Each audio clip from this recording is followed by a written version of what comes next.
चलिए, अब जो अपना पार्ट ए जो बताया था उसमें मैंने आपसे कहा था एक तो फील्ड इंटेंसिटी की बात करेंगे, दूसरा पोटेंशियल की बात करेंगे।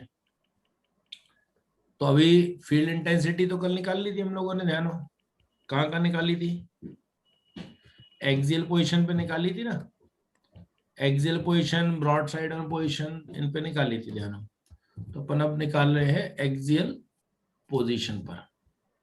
सबसे पहले क्या चीज निकाल रहे हैं, electric potential at axial position.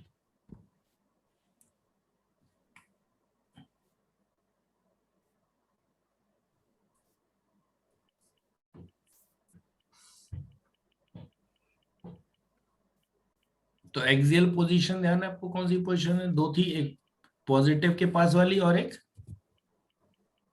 Negative के पास वाली। नेगेटिव के पास वाली पोजीशन। तो अब इन दोनों में एक फर्क आएगा इस बार। जैसे फील्ड में तो फर्क नहीं आया था, फील्ड तो डायरेक्शन भी वही आ गया था, मैग्नीट्यूड भी वही आ गया था, लेकिन इसमें फर्क आएगा, फर्क आएगा पोटेंशियल के साइन का। पॉजिटिव के पास वाला पॉइंट होगा तो नेट पोटेंशियल पॉजिटिव हो जाएगा, पॉजिटिव के पास वाला पॉइंट होगा तो क्या होगा, net potential zero positive positive आ जाएगा। पॉजिटिव हो जाएगा। और अगर नेगेटिव के पास वाला पॉइंट होगा तो नेगेटिव नेगेटिव आ तो ये जाएगा। पॉजिटिव चार्ज है और ये नेगेटिव चार्ज। अब हम ये देखें कि जो डिस्टेंस लेना है वो वही अगेन मिड पॉइंट से लेना है। Let's call it A P, इसको कहते हैं हम ए एन, और ये जो डिस्टेंस है ये हो गया यहाँ से, डिस्टेंस क्या ले लिया था, आर। तो यहां से डिस्टेंस कितना हो जाएगा, आर माइनस एल, और माइनस वाले चार्ज से कितना हो जाएगा, r plus plus l. L. वो तो न्यूमेरिकल इतना ही है, कुछ खास वो नहीं है रिजल्ट निकाल के, क्योंकि याद रखना है। और एल का मतलब क्या है, d by two equal to क्या हो गया, एल हो गया। एल हो गया। तो अब ए पॉजिटिव और ए नेगेटिव में से पोटेंशियल के साइन का अंतर आएगा, बाकी वैल्यू तो वही आ जाएगी, ठीक है ना। तो क्या करेंगे, दोनों के कारण पोटेंशियल निकाल लेते हैं, और क्या कर देंगे इसका वेक्टर सम के अलजेब्राइक सम। अलजेब्राइक सम। तो V1 प्लस V2। चलो, पॉजिटिव वाले के कारण कितना पोटेंशियल होगा, पोटेंशियल का फॉर्मूला क्या है, k q by distance, k q by r. K q upon r minus l plus minus q upon, क्या यहाँ चार्ज विद साइन रखना था कि नहीं रखना था, नहीं ये रखना था। पोटेंशियल है, पोटेंशियल तो रखना ही पड़ेगा ना आपको, रखना था। उसका कोई है ना। तो के क्यू कॉमन आ गया, ब्रैकेट में क्या आ गया, आर प्लस एल माइनस, और अपॉन में क्या आ जाएगा, ए स्क्वायर माइनस बी स्क्वायर, मतलब अब इसके बाद ये हो गया के क्यू, ब्रैकेट में क्या हो जाएगा, ये 2l ले जाएगा upon r square minus l square. अब आप सोचो, ये q इंटू 2l क्या बन जाएगा, p r square minus l square. ये फॉर्मूला तैयार हो गया। और इसमें फिर वो रखते हुए क्या, आर मच ग्रेटर, तो फिर v क्या हो जाएगा, v इक्वल्स टू, यानी पोटेंशियल की प्रोपोर्शनलिटी अब आप देख रहे हो वो आर की जगह आर स्क्वायर हो गई है, ठीक है। सिंपल क्वेश्चन है, वो तो एक न्यूमेरिकल टाइप ही तो हो गया। दोनों के कारण पोटेंशियल निकाला और क्या कर दिया, ऐड कर दिया बस। ऐड।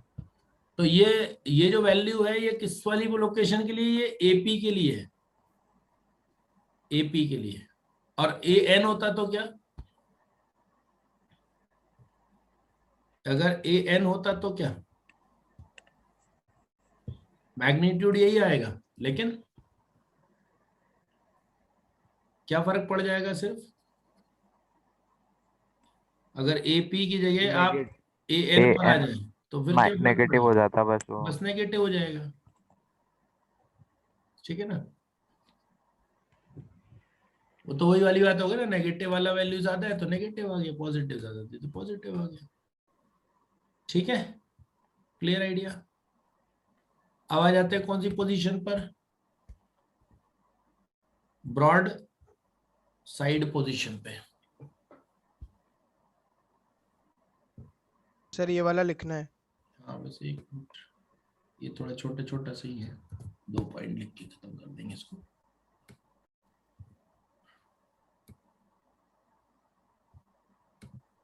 ब्रॉड साइड पोजीशन पे क्या हो जाएगा, ब्रॉड साइड पोजीशन ध्यान करो, ये हम कर चुके हैं, अगर आपको ध्यान आ जाए तो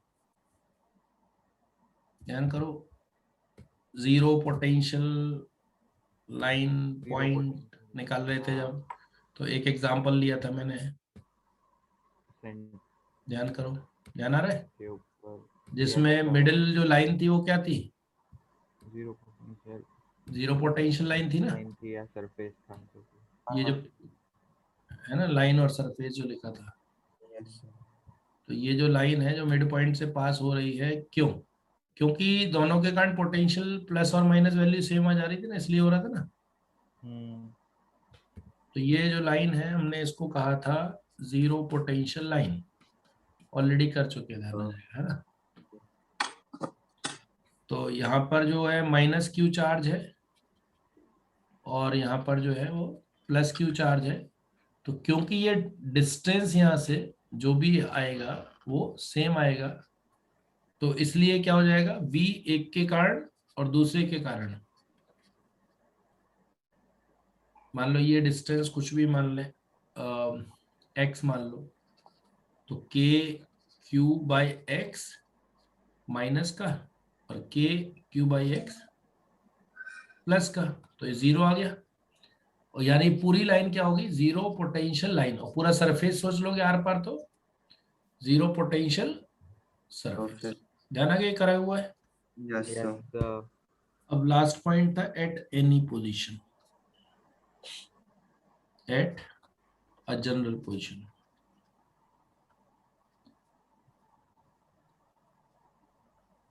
तो अभी अपने को ये समझना है, ब्रॉड साइड पोजीशन के कारण तो जीरो ही होता है contribution, broad side on position पर सिर्फ किसके कारण होता है, एक्सियल वाला।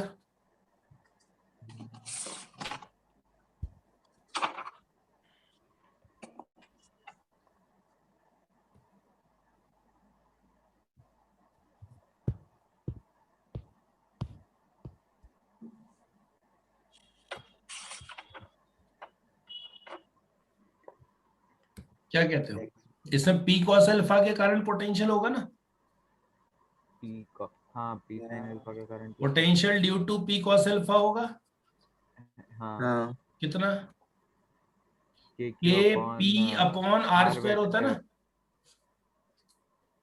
और हाँ पी साइन अल्फा की वजह से रहेगा उसकी ब्रॉड साइड पोजीशन है ना जीरो।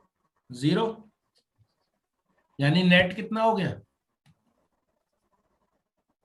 नेट पोटेंशियल क्या हो गया, k k p cos p alpha cos upon r alpha upon square. R square, ये जनरल फॉर्मूला हो गया ना, और अल्फा तो अपने को पता ही है, डायग्राम में बताया था ना, किसके लिए जीरो किसके लिए 180 90, तो k p cos alpha upon r square.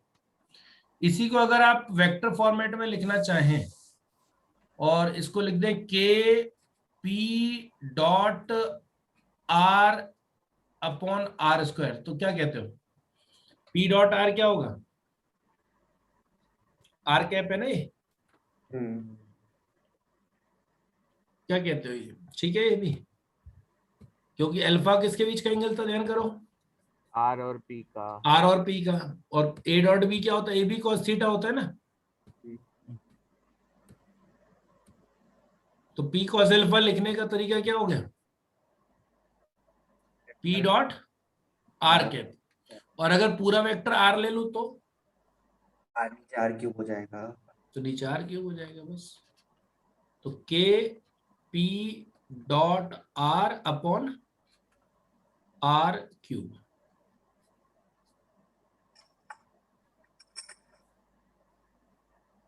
चलो अब दिखा देता हूँ मैं, यहाँ से कॉपी कर लो, ये हेडिंग डाली थी, electric potential due to an electric dipole.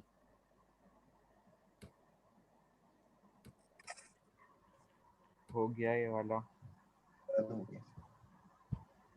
अब पहली लीजिए कौन सी पोजीशन ली, at axial position. Axial position लिख लिया ये भी।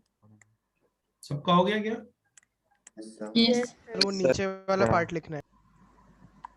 third वाला ये जनरल sir. पोजीशन वाला लिखना है। जनरल हम- पोजीशन का ये हो गया, डायग्राम। ये हो गया सबका कंप्लीट। यस लिखना है। सर।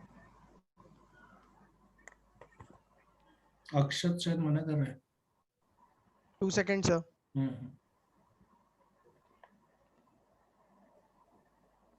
Yes sir. अब मैं ये लेक्चर तो 11:30 तक कंप्लीट कर दूंगा। मैं एक शीट भेजूंगा, वो शीट आपको करनी है, ठीक है? और उसके डाउट्स कर ले लेंगे, ठीक है? तो इसके ही हाँ, इसी की भेज दूंगा भाई। डाउट भी कर ही लेंगे इसके। हाँ, डाउट्स ले लेंगे कल, और क्या। हो जाएंगे कल तक।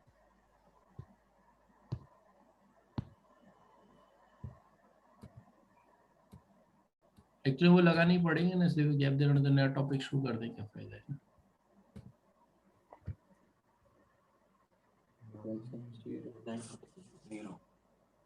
बीएसपी वाला हो गया 0?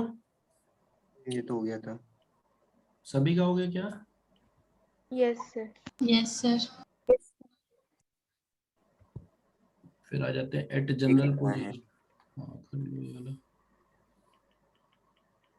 डायग्राम, तो वही है जो कल बनाया था।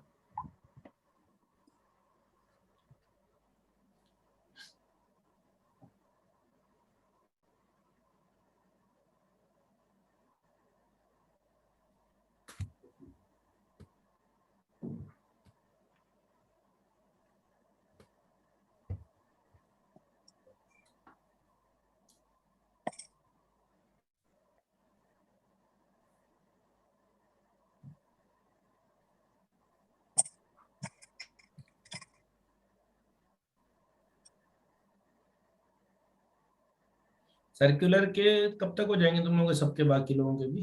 मंडे को ले लेंगे, संडे वाले दिन लगाया। ट्यूसडे को रख दो टेस्ट। Yes sir. यस रहेगा। सर। Yes sir. ठीक है। तो किसका रहेगा? सिर्फ सर्कुलर का ही रहेगा? हैं? सिर्फ सर्कुलर का कि फ्रिक्शन भी आएगा? NLM friction circular, yes sir. कई बार बता दिए भाई। NLM friction circular. हाँ,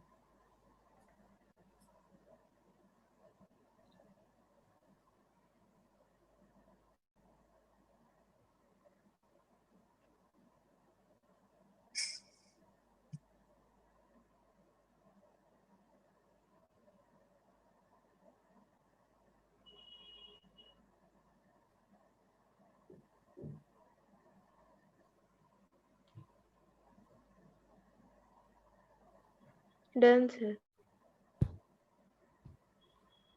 डन सर, हो गया ये पूरा। ये हो भी गया सर पूरा। हो यस गया। सर। सबका हो गया बच्चों? Yes sir. Yes sir. Yes sir. चलो, तो ये तो अपना कौन सा पार्ट कंप्लीट हुआ इसका? डाइपोल को भी 2 पार्ट में कर दिया था, ध्यान करो। पार्ट 1। पार्ट बी कर दिया था, तो पार्ट ए हो गया अपना, ठीक है? अब दूसरा पार्ट क्या है? इलेक्ट्रिक डाइपोल है, एक्सटर्नल यूनिफॉर्म इलेक्ट्रिक फील्ड। ये फील्ड और पोटेंशियल किसके कारण निकाले? डाइपोल के खुद के कारण। Yes sir. अब जो हम बात कर रहे हैं वो है कि अब हम निकालेंगे कि क्या इफेक्ट आएगा जब डाइपोल को किसी फील्ड में रखा जाएगा। एन इलेक्ट्रिक डाइपोल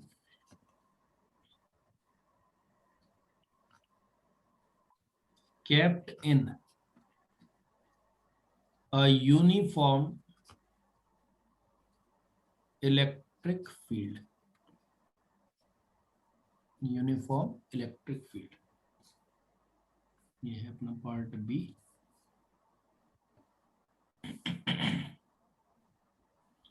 शर्त आप देख रहे हैं क्या इंपॉर्टेंट शर्त है?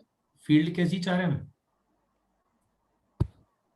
फील्ड चाह रहे हैं एग्जैक्टली यूनिफॉर्म। यूनिफॉर्म। अब यहाँ पर जो फील्ड यूनिफॉर्म में ध्यान करिए फील्ड लाइंस कैसी बनती हैं। फील्ड अगर यूनिफॉर्म हो तो फील्ड लाइंस कैसी होती हैं? Adjacent adjacent Parallel, parallel, equidistant, equidistant directional. And uni direction. Directional.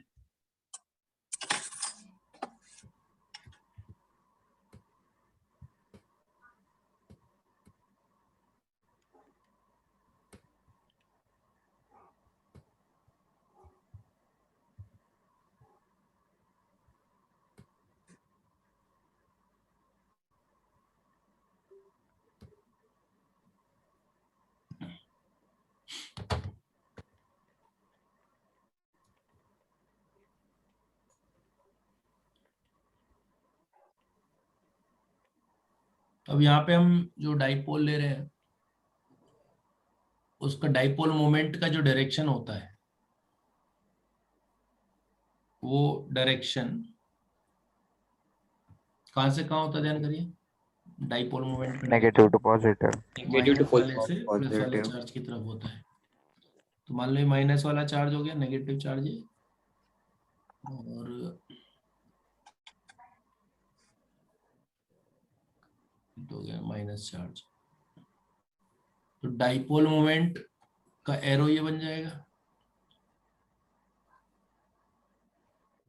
Dipole moment का जो डायरेक्शन है वो बना दिया माइनस से प्लस की तरफ।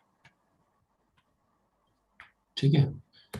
अब डाइपोल मोमेंट का जो डायरेक्शन है वो डायरेक्शन और जो फील्ड का डायरेक्शन है इन दोनों में कितना एंगल है, उस एंगल को हम क्या कर रहे हैं। ये तो डायरेक्शन किसका हो गया, ये वाला डाइपोल का, डाइपोल का, और ये जो डायरेक्शन हो गया किसका, इलेक्ट्रिक फील्ड का। इलेक्ट्रिक फील्ड का। तो इन दोनों जो डायरेक्शंस में एंगल है वो एंगल हम यहाँ पे फिक्स कर लेते हैं, थीटा से शो करेंगे। ठीक है।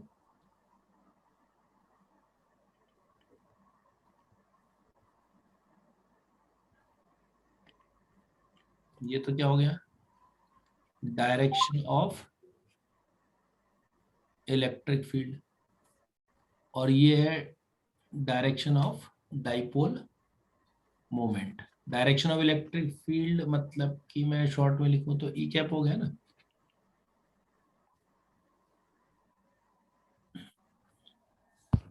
तो ध्यान रखना है कि आगे के डिस्कशंस के लिए थीटा जो हम ले रहे हैं वो एंगल है बिटवीन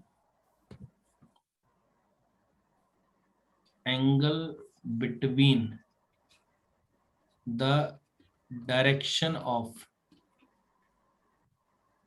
इलेक्ट्रिक फील्ड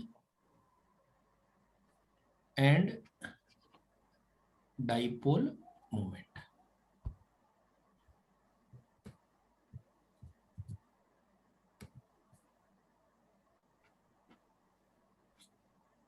अब इसमें हम निकालेंगे सबसे पहले नेट इलेक्ट्रिक फोर्स।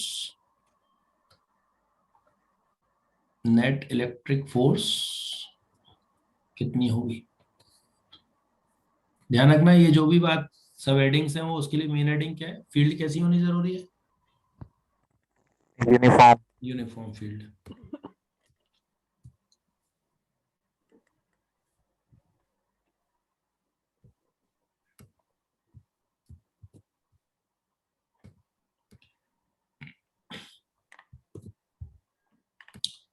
अब इसमें प्लस क्यू वाले पर फोर्स कहाँ लग रही होगी,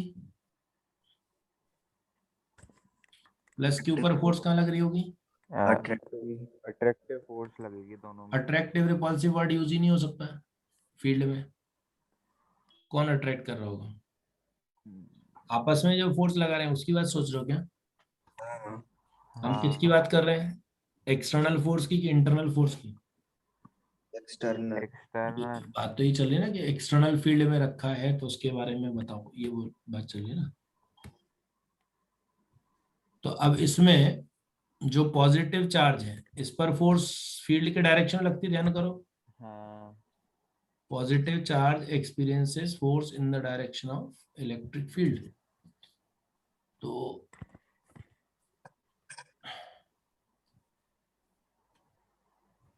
इस पर तो हो गई फील्ड के डायरेक्शन में, नेगेटिव में और नेगेटिव चार्ज पर कहाँ हो जाएगी? Away from the direction of field.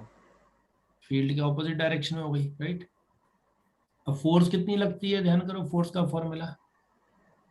K Q1 Q2 upon Q R। into यार कहाँ घूम रहे हो तुम, K1 Q2 में कूलम्स लॉ क्यों लगा रहे हो? अच्छा वो वाला, हाँ QE charge into electric field. इनका आपस में फोर्स निकाल रहे हैं क्या? नहीं ठीक है। अब फोर्सेस कैसी हो गई? इक्वल इन मैग्नीट्यूड है। in direction. Opposite in direction. तो अगर हम ये देखें क्या नेट फोर्स क्या हो जाएगी, नेट इलेक्ट्रिक फोर्स, मान लो ये 0. फोर्स F2 लिख देता हूं मैं, और ये लिख देता हूं चलिए F1। तो F1 और F2 क्या कहते चार्ज हैं? सेम होंगे तो 0 हो जाएगी। जीरो हो गए ना, Equal in क्योंकि magnitude और opposite in direction, तो 0 हो जाएगा। तो जीरो हो जाएगा, since F1 is negative of F2, simple. तो नेट फोर्स हमेशा जीरो होगी, क्या ये थीटा पर डिपेंड करेगा? Nine तो irrespective of angle. Theta, irrespective of theta, इस एंगल से इसका कोई लेना देना नहीं है, ठीक है। नेट फोर्स या net electric force, net electric force की बात चल रही है, ध्यान रखिएगा। दूसरी फोर्सेस की हम बात ही नहीं कर रहे हैं कि कोई है नहीं है ना, ग्रेविटी वगैरह। अब ध्यान करो, जब दो फोर्सेस ऐसी हों जिनके मैग्नीट्यूड्स इक्वल हो, लाइन ऑफ एक्शन अगर आपको ध्यान हो, लाइन ऑफ एक्शन, और लाइन ऑफ एक्शन मतलब वो जो लाइन जिसके अलोंग फोर्स क्या कर रही हो, एक्ट कर रही हो। तो अगर आप देखें इसमें कि जैसे मान लो ये डाइपोल लेंथ आपको ध्यान हो क्या मानी थी, डी मानी थी। डी। तो अब डी मानी थी, तो एक मैंने आपको फॉर्मूला बताया वो रोटेशन वाले टॉपिक में, couple equal to force into perpendicular distance. जैसे ये आप देखो, ये लाइन ऑफ एक्शन है किसकी, ये लाइन ऑफ एक्शन है कौन सी फोर्स की, जो पॉजिटिव चार्ज पर लग रही है। पॉजिटिव वाले पे, और ये लाइन ऑफ एक्शन है किसकी, नेगेटिव वाले पे। नेगेटिव वाले की। तो अब अपने को ध्यान करो, टॉर्क या कपल निकालना हो तो क्या लेते हैं, इन दोनों लाइन ऑफ एक्शन में कैसा डिस्टेंस ले लेंगे, परपेंडिकुलर। Perpendicular distance. तो मैं ये परपेंडिकुलर ड्रॉप कर देता हूँ ये इधर, ठीक है। परपेंडिकुलर डिस्टेंस चाहिए अपने को between what, between the lines of action. तो ये परपेंडिकुलर डिस्टेंस कितना हो जाएगा, परपेंडिकुलर डिस्टेंस हो जाएगा, ये लाइन ऑफ एक्शन इसकी, ये लाइन ऑफ एक्शन इसकी, Minus b square. D sine theta. D sine theta हो जाएगा ना।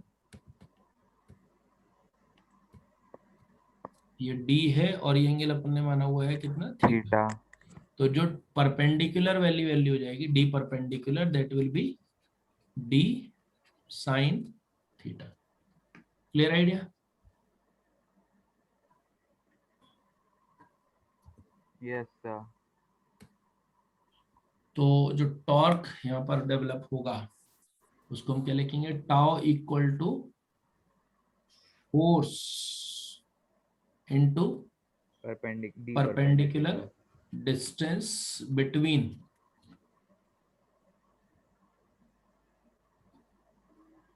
The lines of action of force. Of action, जो भी थे, एक्शन मतलब फोर्स, लाइन ऑफ एक्शन मतलब जिस लाइन के अलोंग क्या लग रही हो, फोर्स एक्ट कर रहा हो। फोर्स एक्ट कर रहा हो, क्या कहला रहा है, लाइन ऑफ एक्शन।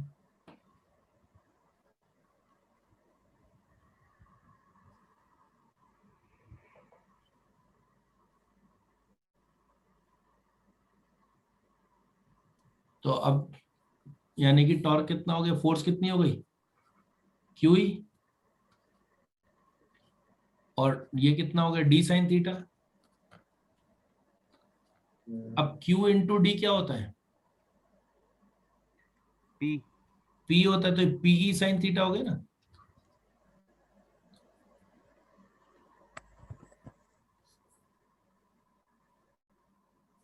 इसी का वेक्टर फॉर्म होगा, कुछ ना कुछ होगा ना, इसका वेक्टर फॉर्म है जिससे इसका डायरेक्शन पता लगे। अब ये टॉर्क इसको कैसा घुमाना चाह रहा है, क्लॉकवाइज, तो हम इसको लिखते हैं P क्रॉस ई।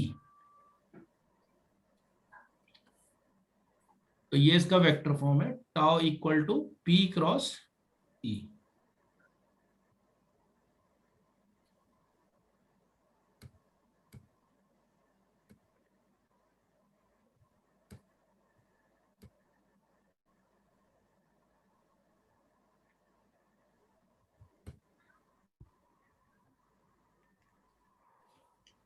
ठीक है, कॉन्सेप्ट क्लियर है। Yes sir.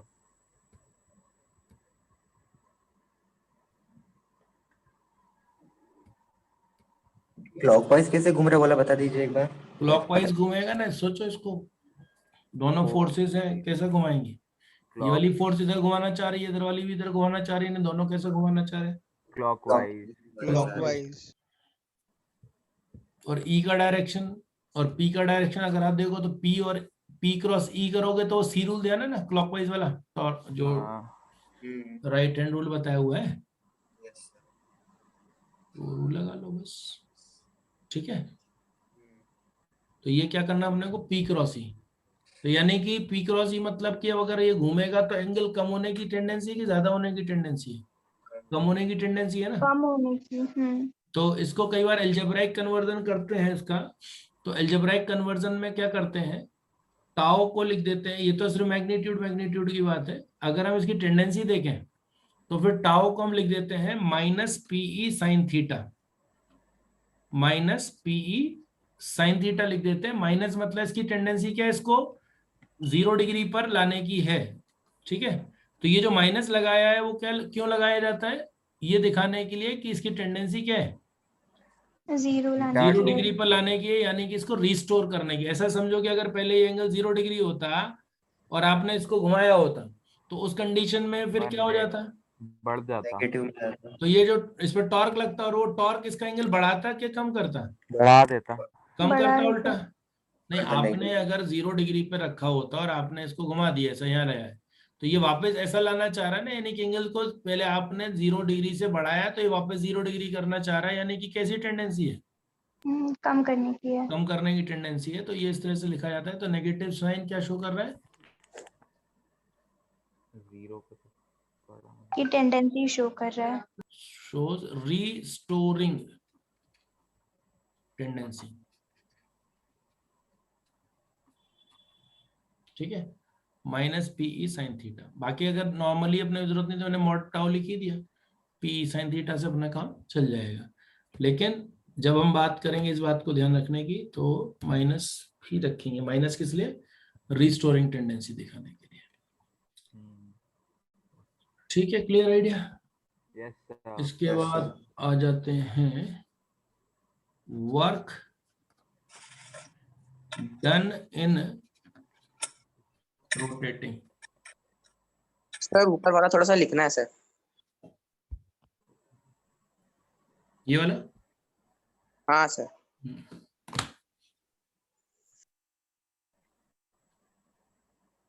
अभी जो शीट भेजूंगा ना पूरी डाइपोल की है, सीधे सीधे क्वेश्चंस ही रहेंगे, तो निपटा लेना अभी कभी, है ना। कितने होंगे, ये तो मुझे ध्यान नहीं कितने देखता हूँ। Yes sir done.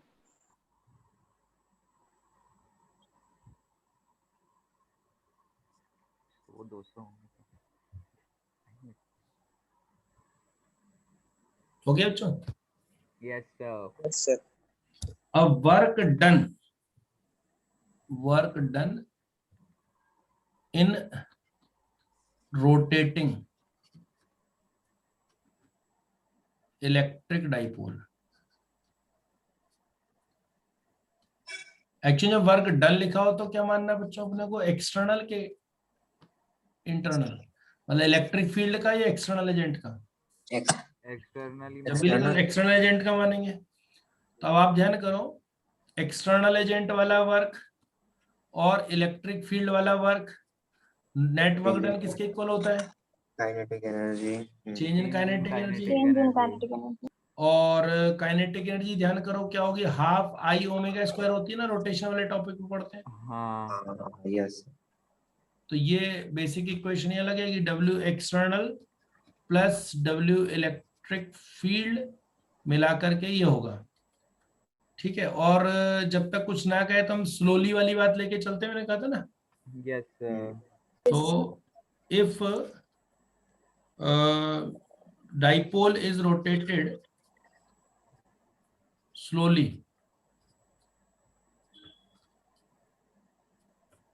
मतलब omega final equal to omega initial होगा। स्लोली मतलब कि डेल्टा के क्या है? 0 0 0। जीरो डेल्टा है। के क्या है? ओमेगा को रखा गया कांस्टेंट, यानी कि काइनेटिक एनर्जी क्या हो गई? कांस्टेंट। ठीक है, तो फिर ऐसी कंडीशन में क्या हो जाएगा? W एक्सटर्नल कितना होगा? नेगेटिव होगा, work done bye. Kinetic energy 0 हो जाएगी ना? हाँ, चेंज इन काइनेटिक एनर्जी 0 होगा ना, के ही कांस्टेंट लिखा है ना। अच्छा। तो फिर डेल्टा के 0। ठीक है,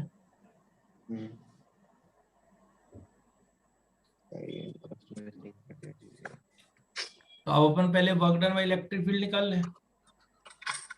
तो work done by electric field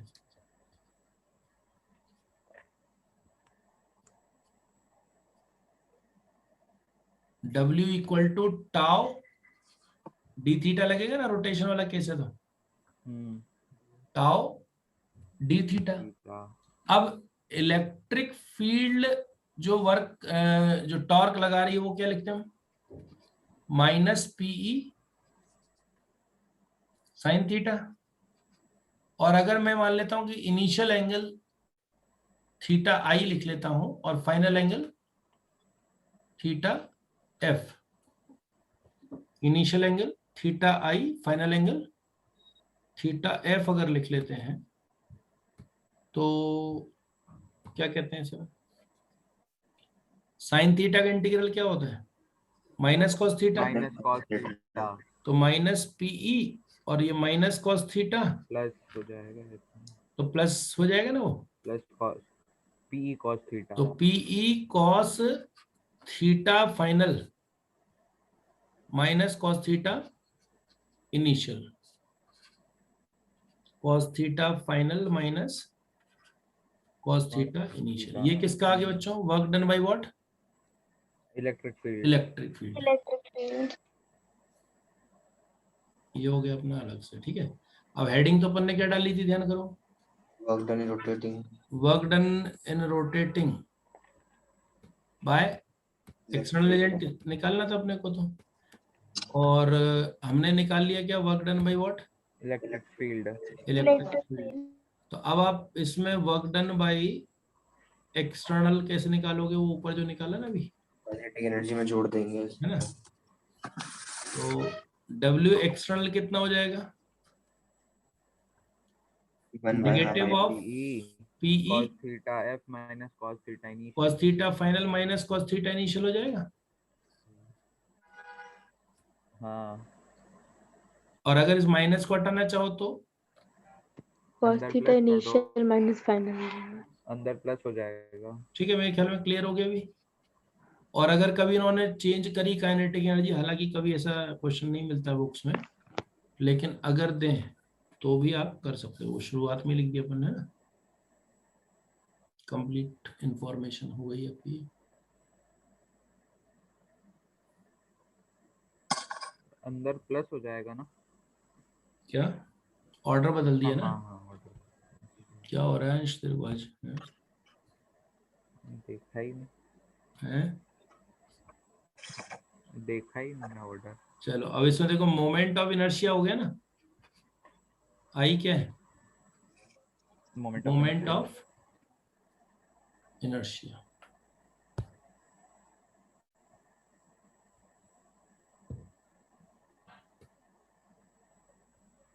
change in kinetic energy ये धीरे फिर मोमेंट ऑफ इनर्शिया सबके निकालने पड़ेंगे क्योंकि वो तो नहीं, वो तो आई बराबर एम आर स्क्वायर बताया हुआ, ध्यान करो।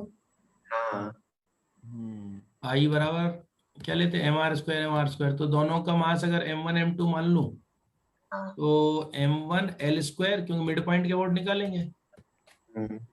लिख देता हूँ यहाँ पे, I इक्वल टू कितना होगा, नहीं m omega m m r r square होता है ना, तो आधी लंबाई ध्यान करो, ठीक है। बाई 2 अब एल मासेस क्या जरूरी है कि बराबर हो, चार्जेस बराबर है तो मासेस बराबर होना जरूरी है कि चार्जेस बराबर है तो नहीं जरूरी नहीं नहीं। ऐसा तो जरूरी नहीं है। कभी देंगे तो बराबर दे देंगे, बट उसको आप कंसीडर नहीं करना कि अपने आप मानने लग जाओ, है ना।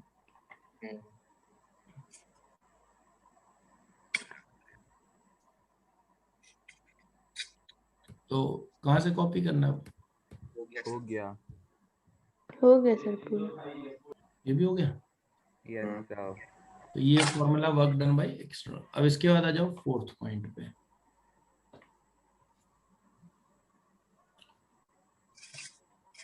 पोटेंशियल एनर्जी, कौन सी पोटेंशियल जी, इलेक्ट्रोस्टैटिक है ना, तो electric potential energy, potential energy कितनी होगी,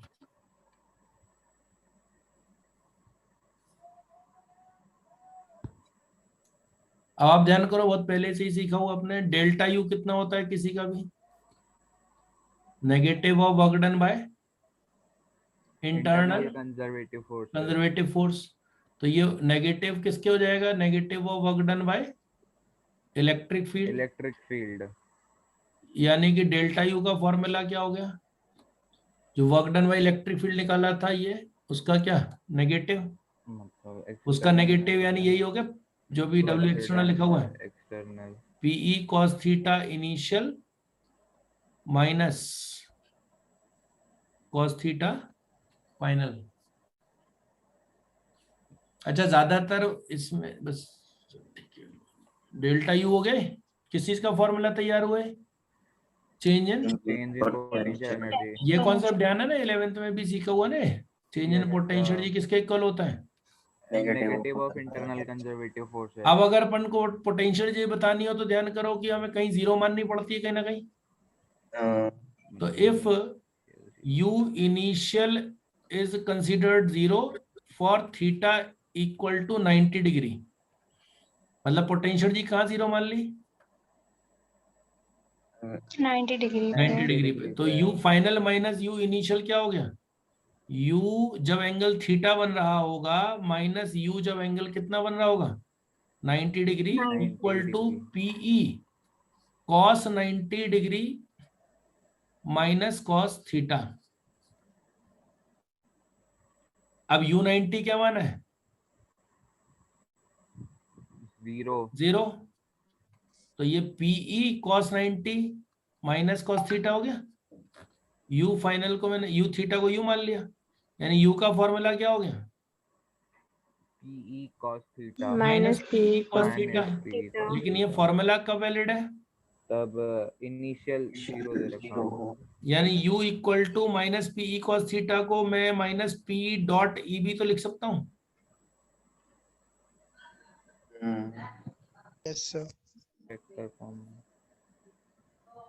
समझ आ गया ना। तो ये हो गया इसका formula minus P dot E. तो ये थी heading electric potential energy. Yes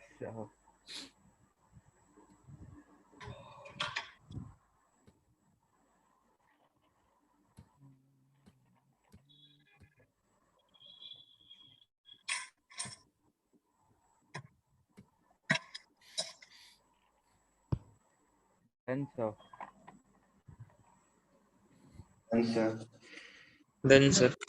चलो अब डन हम सर। कुछ एंगल्स पर बात करते हैं। स्पेशल orientations या alignment of dipole। जैसे अगर एंगल 0 डिग्री हो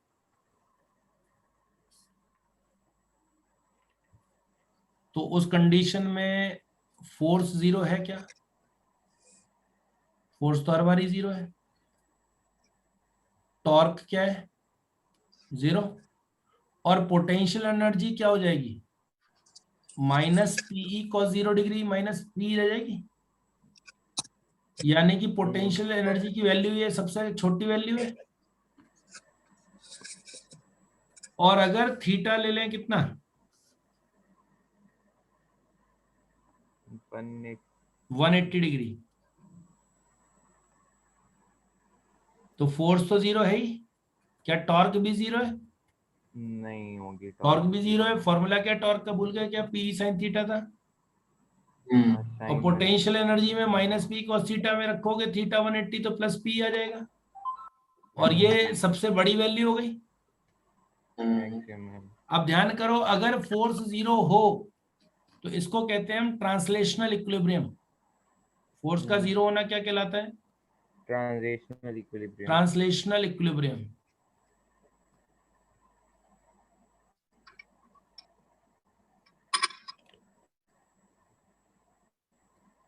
टॉर्क का 0 होना क्या कहलाता है? Rotational equilibrium. टॉर्क का 0 होना कहलाता है रोटेशनल इक्विलिब्रियम। और अगर दोनों तरह के इक्विलिब्रियम हो, दोनों तरह के इक्विलिब्रियम हो तो फिर क्या कहते हैं? ध्यान करो, मैकेनिकल इक्विलिब्रियम। तो इक्विलिब्रियम कहलाता है। हाँ। इक्विलिब्रियम मतलब कौन कौन सा इक्विलिब्रियम? ट्रांसलेशनल वाला भी और प्लस रोटेशनल। और पोटेंशियल जी मिनिमम हो तो इसका मतलब, ध्यान करो, स्टेबल इक्विलिब्रियम। स्टेबल इक्विलिब्रियम की पहचान क्या बताई हुई है? ध्यान करो, काइनेटिक एनर्जी, पोटेंशियल एनर्जी क्या हो? मिनिमम। मिनिमम। यानी 0 डिग्री वाली जो पोजीशन है उसमें उसे क्या कहेंगे? स्टेबल इक्विलिब्रियम पोजीशन हो गई। 0 डिग्री पोजीशन कौन सी है? Stable equilibrium position. 180 डिग्री पर क्या कहोगे? फोर्स 0 टॉर्क 0 यानी इक्विलिब्रियम है। पर स्टेबल नहीं है। और क्योंकि पोटेंशियल जी मैक्सिमम है यानी इक्विलिब्रियम कैसा कहलाएगा? अनस्टेबल। अनस्टेबल इक्विलिब्रियम कहलाएगा।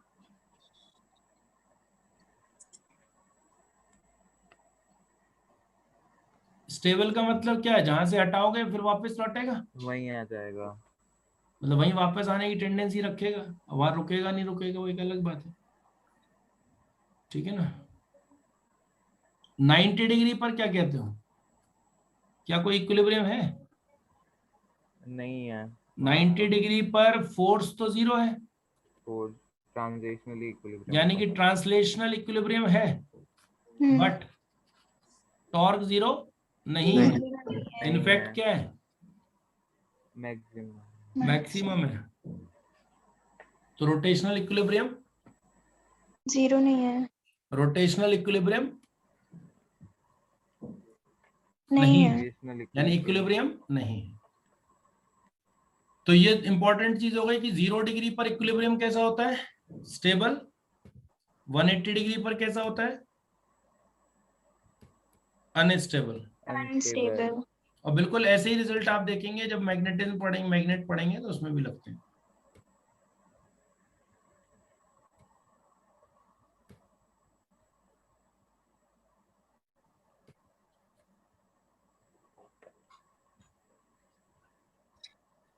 Stable equilibrium position,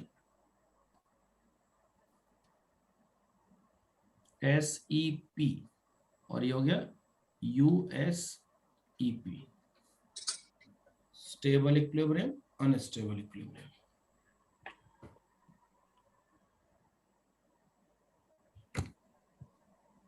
yes sir. हो गया कॉपी? Yes sir. बस मैं इसकी शीट भेजूंगा, आप लोग क्वेश्चन लगा लेना, ठीक है ना। एक पॉइंट और बता दे रहा हूँ, एक चीज रह गई, लास्ट पॉइंट। अगर आपको ध्यान हो एसएचएम में हमने सीखा हुआ है क्या कि अगर स्टेबल इक्विलिब्रियम से क्या करोगे, डिस्प्लेस करोगे तो क्या करेगा, वापस वहीं आने की टेंडेंसी एसएचएम करेगा ना, तो उसका टाइम पीरियड है ना। तो यहाँ पे एक रिमेंबर लिख लेना कि इफ थीटा कैसा हो, very small, dipole executes SHM. For large क्या होगा, लार्ज थीटा, ऑसिलेटरी मोशन तो होगा लेकिन एसएचएम नहीं होगा। नहीं होगा। तो इसका जो टाइम पीरियड है वो आप डायरेक्ट लिख लो अभी, है ना। टाइम पीरियड का फॉर्मूला याद रखना है, 2 pi under root I upon p E, I upon PE.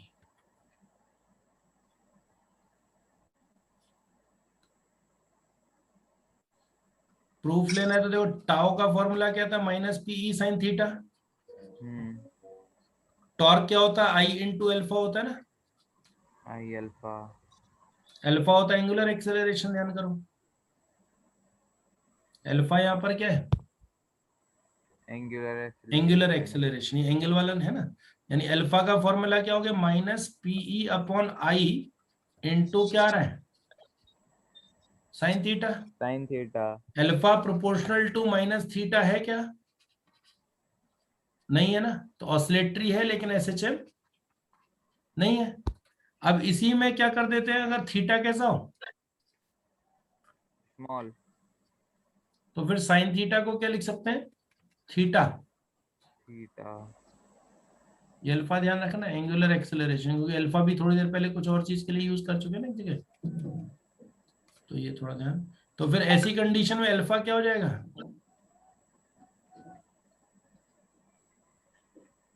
और आपको ध्यान हो ऐसे में हमने कांस्टेंट को क्या लिखा था, ओमेगा स्क्वायर कितना हो गया, पीई अपॉन आई, यानी ओमेगा कितना हो गया, under root p E upon I. और टी इक्वल टू क्या होता है, 2 पाई बाई ओमेगा होता है ना।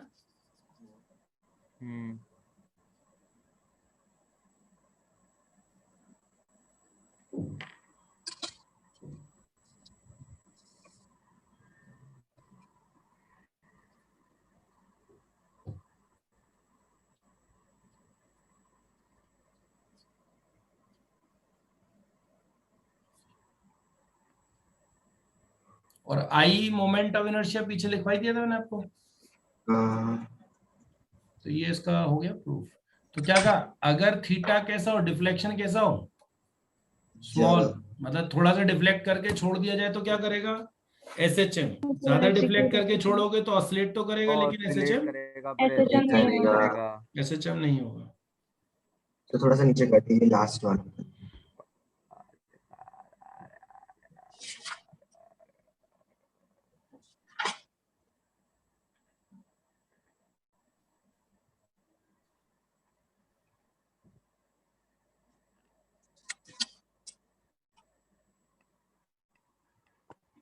Done sir.